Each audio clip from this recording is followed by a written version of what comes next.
राजनैतिक मंच होगला मंडेई सांस्कृतिक मंच। नेता भूलीगले मंच गारिमा।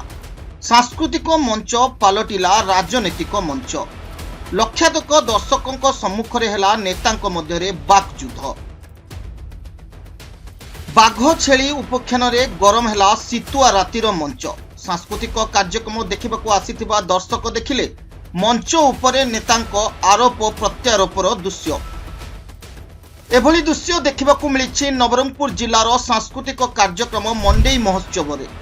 सांस्कृतिक कार्यक्रम आउ नवरंगपुर लोक उत्सव मंडेईर उद्यापनी सभार सभा मंच रे ग्राम्य उन्नयन पंचायतीराज मंत्री रविनारायण नायक, गणशिक्षा मंत्री नित्यानंद गंड, नवरंगपुर विधायक गौरीशंकर माझी, डाबुगां विधायक मनोहर रंधारी, झरीगां विधायक नरसिंह भत्रा और जिलापाल डॉक्टर महेश्वर स्वाई उपस्थित थिबा बेले डाबुगां विधायक मनोहर रंधारी निज अभिभाषण रखुथिले। तेबे निज वक्तव्य कौनसी एक कारण को नहीं डाबुगां विधायक मनोहर रंधारी हठात उत्क्षिप्त होई जिला प्रशासन उपरे बर्षिथिले एवं तांकु मंडेई महोत्सव को डका जाई नथिबा प्रश्न करी उत्क्षिप्त होइथिले। तांको अभिव्यक्ति रे से निजकु बाघ छुआ बोली संबोधित करिथिले एवं परोक्षरे उपस्थित बीजेपी नेतांकु छेली छुआ बोली इंगित करिथिले, जहाकु नहीं शीतुआ परिवेश रे उत्सुम उत्तेजना देखा देइथिला। फलस्वरूप मंच तले थिबा बीजेपी कर्मी माने मध्य उत्क्षिप्त होई मंच तलकु नाराबाजी देई रांधारी वक्तव्य को विरोध करथिले। एहा परे परिस्थिति शांत पड़िथिला।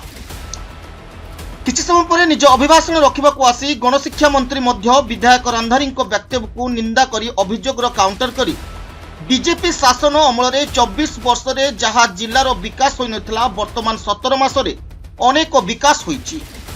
24 वर्ष रे किछि विकास करि नथबा बेले 17 मासर सरकार को प्रश्न करुथबा अभियोग करिथिले।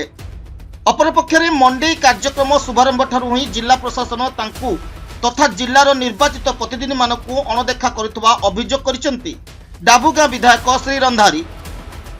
अपरपक्ष रे सांस्कृतिक कार्यक्रम रे नेतांक मध्यरे बाकयुद्ध परे किछि समय धरी बंद रहिथिला मंडेई कार्यक्रम।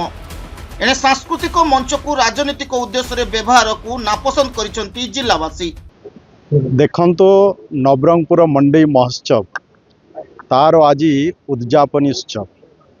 मंडेई महोत्सव ये सांस्कृतिक महोत्सव आमर जो लोक कला अच्छी, लोक गीत, लोक संगीत, लोक वाद्य, ये आमर परिचय, आम संस्कृति, आम परंपरा, आमर परिचय ताकू आउरी भी समृद्धि करिवा पाई ये मंडेई महोत्सव।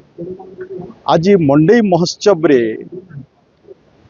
मान्यवर विधायक डाबुगां जो भली भाव रे गोटे राजनीतिक कथा गुड़ाक जो उपस्थापन कले जे मु बाघ बोली कहले तार अर्थ आमे कोन छेली माने आमे किछि करू।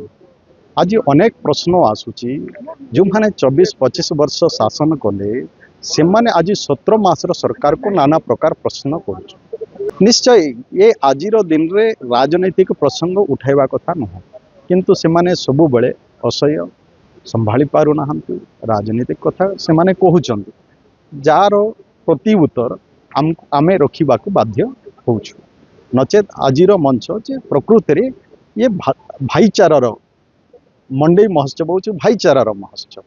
आमे एठी समस्ते मिलीमिशि केमती आमे आम सांस्कृतिक आम जो संस्कृति परंपरा अच्छी सेटा केमती उज्जीवित रहबो आ सबुदिन पई आमे केमती ताकू बजाय रखबा एवं विश्व दरबार रे भी तार परिचय केमती सृष्टि हबो सेथि पई आमे समस्ते काम करिवा कथा। किंतु समय समय रे भूली जाउछंती एवं अलगा रास्ता ग्रहण करछंती जहा फल रे एभली परिस्थिति होउची। तेणु किंतु जे कथा नुह फिर भी आमर समस्तंकर दायित्व आमे एटी भाईचारा सृष्टि करिवु एवं नवरंगपुर जिल्लार विकास में आमे समस्ते प्रयासरत एवं आगामी दिन रे भी निश्चय नवरंगपुर जिलार विकास। Thank you. मंडेई होची गोटे भाईचारार पर्व एवं एकतार पर्व एवं आम भितर संस्कृति एवं परंपरा को बजाय रखबार पर्व।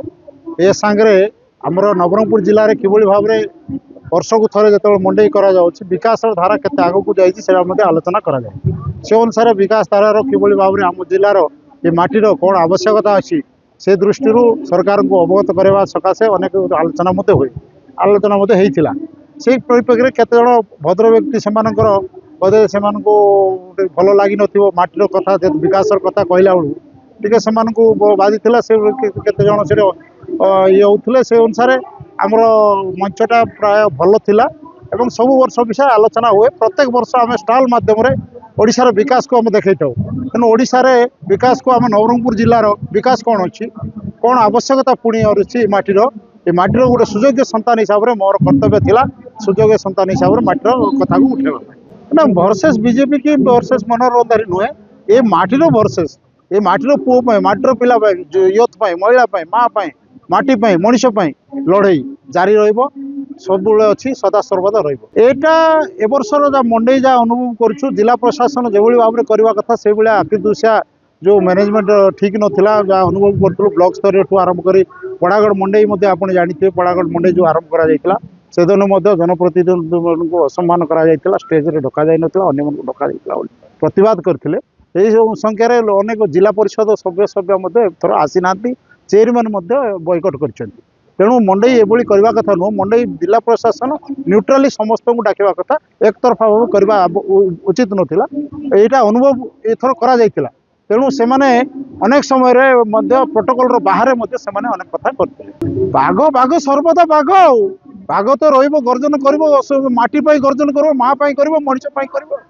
ବାଘ ଅଛି ମାନେ ନିଶ୍ଚିତ ଭାବରେ ଛେଳି ମାନେ ଥିବେ, ଛେଳି ମାନେ ଡରିବେ, ଡରିବା ପାଇଁ ତ ସେଇଥିପାଇଁ କଲେ। ସେ ଡରୁଥିଲେ ବୋଲି ସେମାନେ ପ୍ରତିବାଦ କିଛି କରୁଥିଲେ। ବାଘକୁ ଡରନ୍ତି ସମସ୍ତେ, ଛେଳି ମାନେ ଡରୁଥିବେ, ସେଟା ଛେଳି ଯିଏ ମାନେ ଡରୁଥିବେ ସେମାନେ ଛେଳି ହେଇଥିବେ। ମାନେ ମଞ୍ଚର ଗାରିମା କିଛି, ଯଦି ଆମେ ସଠିକ କଥା କହିବା, ଆମେ ମଞ୍ଚରେ ଆମର ବିକାଶର କଥା ନ କହିବା, ଏଇ ମଣ୍ଡେଇଟା ହେଉଛି ଖାଲି ସଂସ୍କୃତି ଏବଂ ପରମ୍ପରା ବଞ୍ଚେଇବା ସାଙ୍ଗେ ସାଙ୍ଗେ ବିକାଶର ମଧ୍ୟ ଏଇଟା ମଣ୍ଡେଇ, ବିକାଶର ଧାରାକୁ ମଧ୍ୟ ଏଇଟା ଆଲୋଚନା କରିବ। ମନୋହର ରନ୍ଧାରୀଙ୍କ ମିଡ଼ିଆ ଷ୍ଟୋନ୍ ନାହିଁ ତ ଏଇଟା? ମନୋହର ରନ୍ଧାରୀ ଅଲୱେଜ ମନୋହର ରନ୍ଧାରୀ। ଆପଣ ଜାଣିଛନ୍ତି ମନୋହର ରନ୍ଧାରୀକୁ ଯେଉଁ ଆପଣ ସମୁଦ୍ରରେ ଫିଙ୍ଗି ଦେଲେ ମଧ୍ୟ ବାଘ ଆସିକିରି ପହଞ୍ଚିବ। ମନୋହର ରନ୍ଧାରୀ ସେଟା କରିକି ଦେଖେଇଛି, ସେଟା ଲୋକଙ୍କର ଆଶୀର୍ବାଦ। ମନୋହର ରନ୍ଧାରୀ କେବଳ ନାହିଁ, ମୋର ମାଟିର ଆଶୀର୍ବାଦ, ମୋର ଲୋକଙ୍କର ଆଶୀର୍ବାଦ ମୋ ପଛରେ ଅଛି। ଲୋକ ମୋତେ କହିବା ପାଇଁ ମୋତେ ସୁଯୋଗ ଦେଇଛନ୍ତି, ଆଶୀର୍ବାଦ କରିଛନ୍ତି, MLA ବନେଇଛନ୍ତି। ଏଇ ମାଟିର କଥା କହିବା ପାଇଁ, ମାଟିର ସ୍ୱାଭିମାନ, ମାଟିର ନ୍ୟାୟ ମାଗିବା ପାଇଁ ମୋତେ କହିଛନ୍ତି। ନ୍ୟାୟ ମାଗିବାଟା ମୋର ହକ୍ ଅଛି ଏବଂ ମୋର କର୍ତ୍ତବ୍ୟ ମଧ୍ୟ। ତେଣୁ କର୍ତ୍ତବ୍ୟକୁ ମୁଁ ପାଳନ କରୁଛି। ଏ ମାଟିର କର୍ତ୍ତବ୍ୟକୁ ମୁଁ ପାଳନ କରୁଛି। ମାଟିର ମା, ମଣିଷ ଏବଂ ମାଟି ପାଇଁ ମୁଁ ସବୁବେଳେ ଲଢ଼େଇ ଜାରି ରଖିବି। କୌଣସି ପ୍ରକାର ପ୍ରତିବନ୍ଧକ ସୃଷ୍ଟି ହେବ ନାହିଁ।